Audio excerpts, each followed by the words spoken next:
Hey everybody, hope you're doing well. Hope you had a great weekend, and I hope you're ready for another week. So, we are going to continue our study of circles, and in particular, we are going to talk about chords and circles. So first things first, remember that a chord is a segment from one end of the circle to the other. If it passes through the center, we call it a diameter. We're just talking about regular chords. If I draw a chord in any circle, it's going to make a minor arc and a major arc. If I draw two chords in a circle, I make two minor arcs. There's one, there's the other. So this next point might be obvious to you, but if the two chords that I draw, if they're congruent, so I make two congruent chords, then I'm also making two congruent arcs.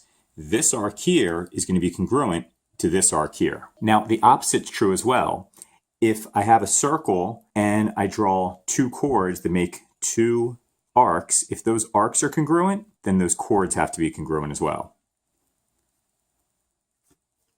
So that right there is the entire lesson. Now it's just seeing what this looks like in problems and working those problems out. So let's do some practice. If you want to try them on your own, feel free to pause the video, work them out, and then press play and see if you're right or wrong. But if not, let's dive into this. So first of all, this first question, I've got a circle here. I've got two chords that are congruent, and I'm told that this little bit, this arc is 60. Well, here's the thing. How many degrees are in a circle? 360. So 360 minus 60 is 300. That means the whole rest of the circle is 300. And this is separated into two arcs. Here's one and here's one. So if I take that 300 and divide it by 2, I get 150. What that means is that this arc is 150 degrees and so is this arc. So in this case, x would equal 150. Now let's take a look at this one. This one right here, I have a circle, and you can see that I have two chords that are congruent. So right here, this arc, I'm telling you, is 100 degrees. That means that this arc has to be 100 degrees. Now, I want to know x, and you can see that x is this angle right here.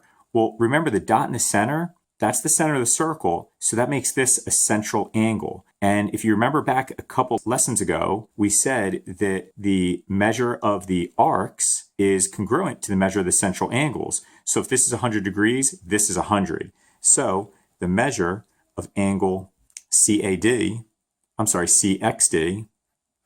is going to equal 100 because, again, central angle, same measure as the arc. Okay, so let's take a look at this circle right here. And yes, I made an addition right there. My bad for not having that.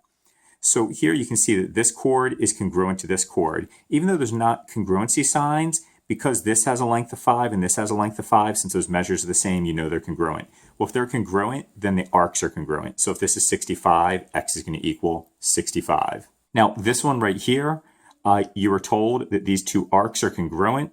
It's good that I have those congruency symbols because they don't exactly look congruent. Bad drawing, but whatever. So if these arcs are congruent, that means these chords are congruent. So in other words, the 3x plus 3 from this chord is equal to the 18 right here. Take away 3 on both sides, and I get 3x equals 15. Divide by 3 on both sides, x equals 5. And there's our answer. Now, this one right here, you have two circles, and you're told circle A is congruent to circle B. So there's no guesswork. You know that these circles are congruent.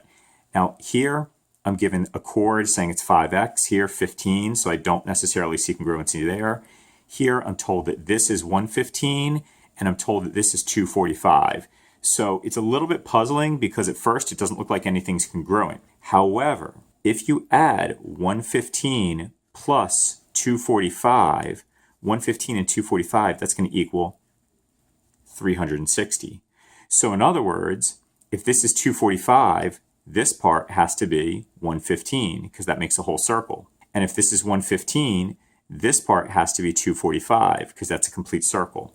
So you see how this is the minor arc, it's the smallest part. There's the minor arc, it's the smallest part.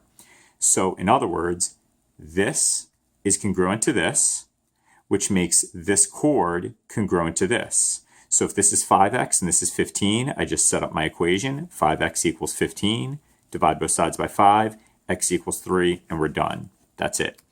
So hopefully you realize this is actually not that complicated of a lesson. Just know that if you have a circle with two congruent chords, then you have two congruent arcs. If you have two congruent arcs, you have two congruent chords. The difficult part is just finding out how they're related. Remember that central angle is the same thing as the arc measure, and you might have to do a bit of algebra to solve.